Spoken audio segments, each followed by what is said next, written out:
All right, what's going on, everyone? I wanted to do a face-to-face type of discussion today to talk about getting scammed or how not to get scammed when selling a knife and or buying a knife. I think it's really important. I think there's a lot of people out there on the internet that there are scammers out there. I saw some other YouTube people doing a video recently over the last few days of the time I'm filming this on a specific person they think is a scammer, and they brought out a bunch of evidence and all this stuff. I didn't like the way they're doing that. That's everybody can do their channel, their videos the way they like to do it. I don't want to do that. I don't want to say, oh, I don't want to dox the guy, but then show his name, address, and phone number. Anyway, yes, when buying things on the internet, we have to be careful. And I think the number one rule, and I've got a couple of notes down here, so I may look down from time to time. But I'm also, since you came for knives, today I've got the Tim Gallion, the Eagle, the Junkyard Dog XL. This thing is just fantastic. If you haven't seen my video on it, you're missing out. This thing is just about the epitome of the perfect knife. It's probably, yeah, there's just basically nothing wrong with it. A little bit tight on the pocket clip, but that's it. So if you're buying something, first thing, really the number one rule is trust your gut. I think a lot of times we know when something's wrong, but we don't want to say anything. We don't want to offend somebody. We don't want to, cause a problem. But in the back of our mind, we have some suspicions, some concerns. Trust that. Okay, that's number one. Just really trust your gut. Two, if it sounds too good to be true, probably is. If it's some, $2,000 knife that you're trying to buy and somebody's like, oh, dude, I got this sob story and, I need to pay my rent and my car got stolen and all of this stuff, and they're going to sell it for $500. Think about that. Pricing is important. I get it. There's always good deals out there, and people are fire sailing, so to speak, a lot of things from time to time, which you should take advantage of if you can. But at a certain point, it's just not believable. So if it sounds too good to be true, it probably is. All right?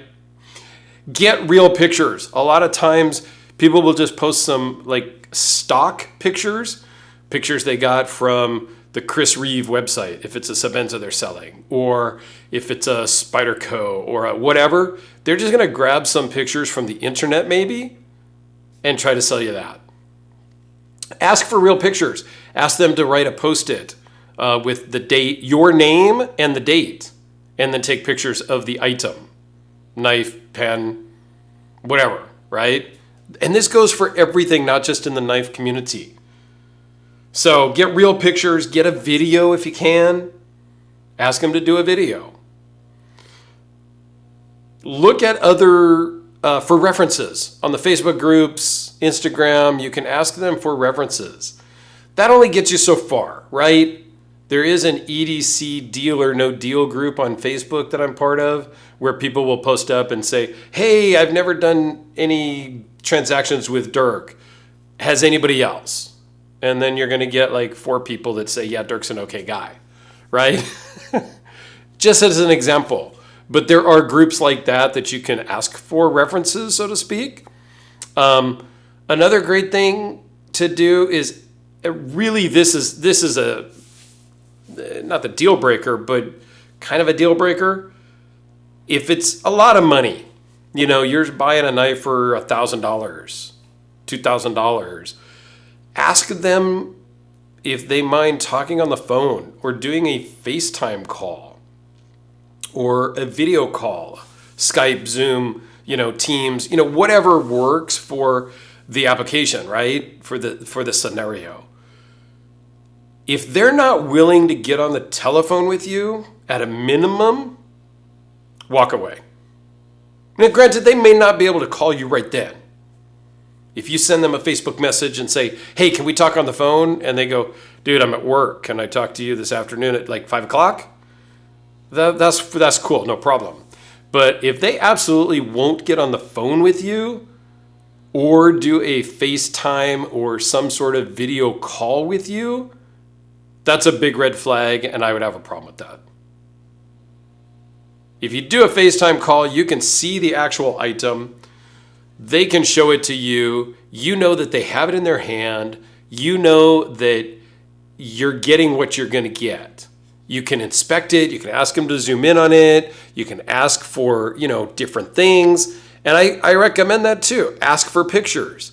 If you want a picture of it out in natural light, ask for a picture in natural light. If it's a $50 knife, okay, don't go crazy. I don't think you need to get on the telephone for a $50 knife. If I was selling a $50 knife, I would get on the phone with you though. Whatever. Takes 10 minutes. Everybody's happy. We're good to go.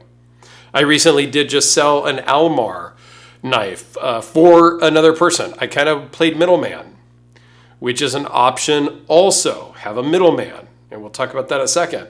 But I sold this Almar knife. The buyer wasn't happy with it. One reason or another. My seller said it was brand new in the box. I looked at it just briefly. Looked good to me. The buyer said the hardware was all messed up and stripped and he didn't want it. And it was $200. I said, just send it back. Once I get it back, I'll look at it and I'll credit you back. I'll refund your PayPal. That's me, because he paid me and then I paid the seller. So I said, fine. And if the seller doesn't want it back, well, then it's on me. I guess I just bought a brand new in-box Almar that might have some hardware messed up. Whatever. For $200 for me, wasn't worth my reputation that I've tried to build. Right? If it's $1,000 or $2,000, get on the phone, talk about it, make sure you're happy with it, because at the point, generally speaking, once it's shipped, it's done. You're not going to usually get a seller like I was that says, oh, you're not happy? Just ship it back to me and I'll give you your money back. That normally is not how it goes. Normally they're going to be like, nah, dude, I sent you the pictures. I sent you the video. You decided to buy it. You bought it. So really, it's just be aware. Do a little bit of research. Make sure that they have it with them. Kind of glancing at my notes here. Make sure that they have it with them. If you want to use a third party like myself, yeah, I will help you sell your knives. No problem. Ship them to me. I'll get them sold. Maybe. If I don't sell them, I'll ship them back to you. I've done it many times with several people. Sometimes I sell them. Sometimes I don't. It just depends. If you're going to do a trade deal and you both don't know each other, I'm a great resource for that too. Everybody ships it to me. I look at them both. I make sure that I got the Sebenza and the Spyderco, and then I switch them, and then I ship them back out. I've done that, 3 or 4 times already. Yeah, there's a little bit of extra shipping involved. Whatever. Depending on the price of the knife, I ship overnight. Just depends. But yes, if you're using a third party for that trade type of deal, that's a great way to go, because then I've got both of the knives. Or I only get one if somebody's a scammer. Right? You send me yours, the other guy never sends me his, I just send yours back. That way you're not sending it to that guy or girl who then keeps it and you never hear from. So it's just, there's options out there. And I'm not the only person that plays middleman. Anybody can, your buddies, your other buddy can, whatever. I seem to have been asked to do that a number of times because I'm more of a kind of independent, trusted person, because I have a YouTube channel and I got a lot to lose if I were to scam people. And we've seen that in the YouTube community, and I'm not that guy. So, I don't know, really, at the end of the day, make sure you feel comfortable with the purchase and you're not emotional about it. Think about it first and then send the money. Once you send the money, you're pretty much done. Yes, you can try to go through your bank and through PayPal and try to reverse the charges with your credit cards and all of that, but that's a mess. Does anybody really want to deal with that? I don't. Ask questions. Ask them to get on the phone with you. Ask them to do a FaceTime. There you go. Problems solved. I mean, yes, they could still be a scammer. They could change their number. They could block your call. They could get your money and never ship you the thing. Yes. But if they've gone through the trouble of getting on the phone with you and doing a FaceTime so you can see their face like you are me right now, normally I'm just a hand model, but it's a lot less likely that they're going to get on the phone with you and walk you around the item if they're going to scam you. The chances are slim. Could it happen? Sure. But a lot less chance, a lot less likelihood. You've at least done everything you could do. If they're going to scam you, they're going to scam you. If they want to steal your car, they're going to steal your car. You could lock the doors. You could put the alarm on. You could put the club. You could do all these things, but if they want your car, they're just going to back up a freaking tow truck, drag that thing off. It's done. So we just have to do our own precautions. And if they really want to break in your house, well, they're just going to break in through the window and call it a day. So, but we've got to do some sort of due diligence, if you will, and I hate buzzwords, but we got to do our homework and buy from people that we think, for the most part, we can trust. If you've got any questions about this, let me know down below. I would love to help out, help answer any questions, come up with better ideas. If you've got other ideas, other things you do when you're buying from some random internet person, leave me a comment. I would love to hear and just kind of maybe be a discussion place where everybody can leave their tips and tricks. All right? Thanks a lot, everyone. I'll put a video up in the corner.